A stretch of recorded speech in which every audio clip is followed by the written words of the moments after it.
Le Royal Mail Ship ou RMS Titanic, le navire à vapeur le plus célèbre de l'histoire sans aucun doute, était autrefois le symbole même du luxe et de rêves promis à se réaliser.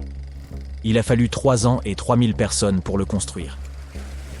Le 10 avril 1912, le tout nouveau paquebot accueillait ses passagers dans une odeur de vernis frais, de peinture et de bois fraîchement scié. À l'époque, on utilisait encore du plomb dans la production de peinture et de l'huile de lin en guise de liant. L'odeur devait donc être forte. Lorsqu'il a été pleinement opérationnel, l'énorme vaisseau consommait environ 850 tonnes de charbon par jour, et les passagers pouvaient également en sentir la fumée. Une autre odeur qui devait envahir les ponts du Titanic, du moins ceux de première classe, était le nouveau parfum de la célèbre maison Guerlain, l'heure bleue. Il avait été lancé plus tôt la même année et est rapidement devenu la coqueluche de ces dames. Ce parfum, que vous pouvez encore acquérir aujourd'hui, est un mélange de violettes et d'iris avec une touche onctueuse de vanille.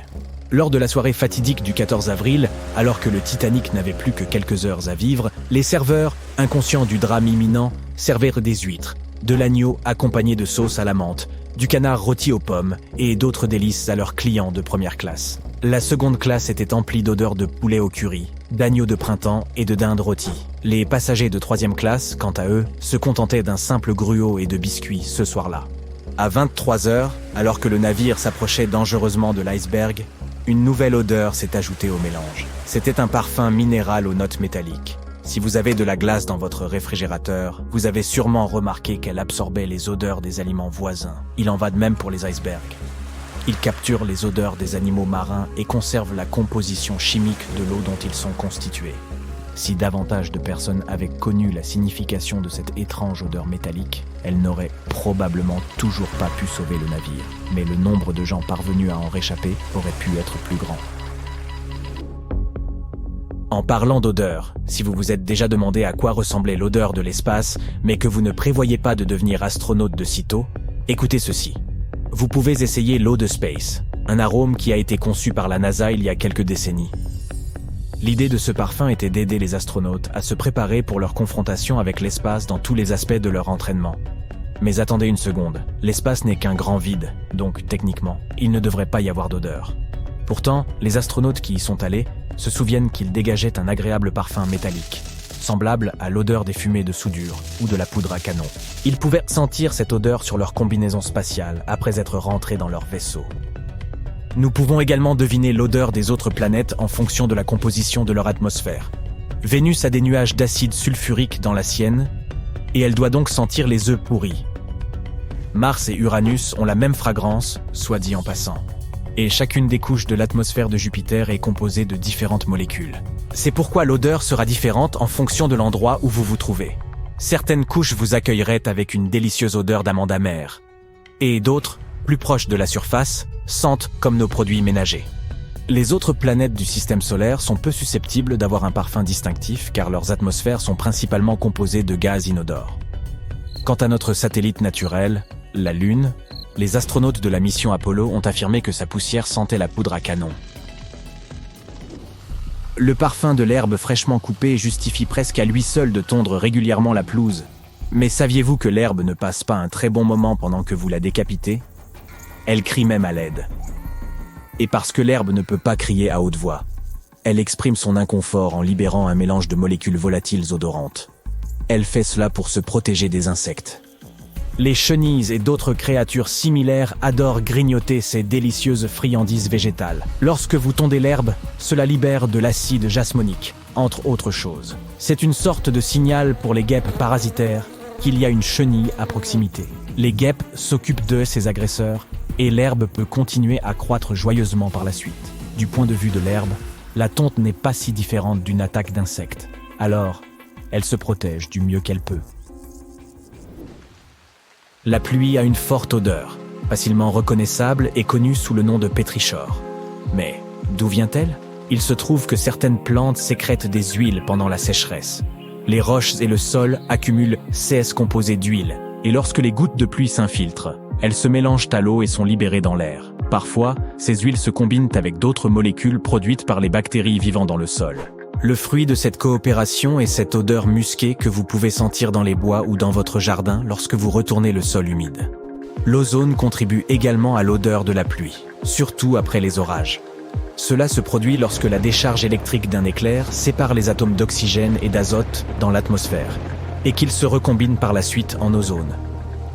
Une théorie soutient que nous apprécierions cet arôme de pluie parce qu'il est gravé dans notre cerveau. Nos différentes cultures ont toujours associé la pluie à un bienfait, et nous pourrions avoir hérité de cette perception. Amateurs de chocolat, auquel j'appartiens moi-même, voilà qui est pour vous.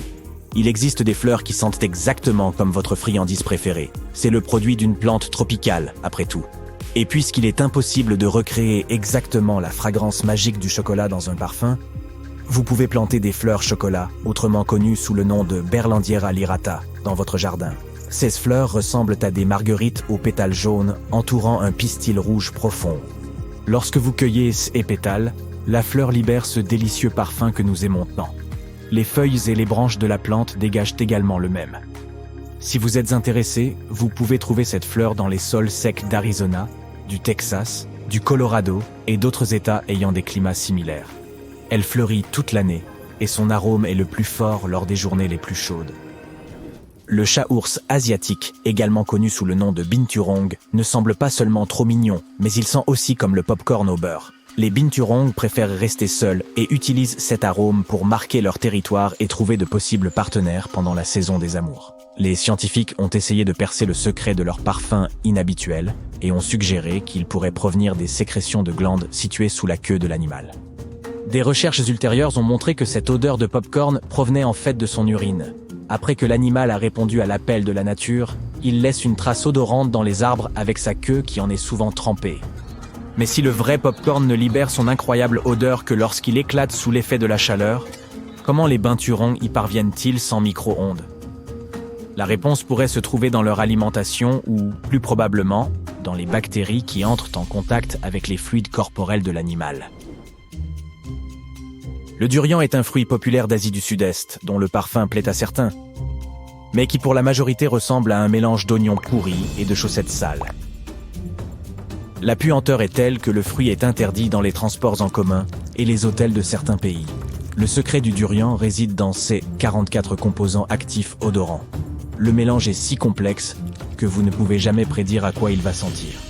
Et malgré cette horrible odeur, le durian est considéré comme un mets délicat et est principalement utilisé pour préparer des plats sucrés comme des gâteaux et des friandises. Un incident malodorant impliquant du durian s'est un jour produit dans une bibliothèque australienne. L'odeur de fruits pourris, oubliée dans un placard, s'est répandue dans tout le bâtiment via le système de climatisation. On a pris cela pour une fuite de gaz et il a fallu évacuer environ 500 étudiants et leurs enseignants. Eh bien, on peut dire que ça pue. Et enfin, si vous avez déjà visité des sources thermales naturelles ou été voir des geysers, vous n'oublierez jamais cette odeur du sulfure d'hydrogène ou, de manière moins poétique, de pourri. Ce n'est en réalité pas seulement désagréable, mais aussi hautement inflammable. Cependant, cela peut aussi s'avérer très utile. La plupart des ménages en Islande utilisent ces sources géothermiques pour en exploiter l'eau chaude. Bien que ça ne sente pas la rose, elle est tout à fait potable. Et l'odeur ne reste pas sur vous après avoir pris une douche. Voilà, tout est dit.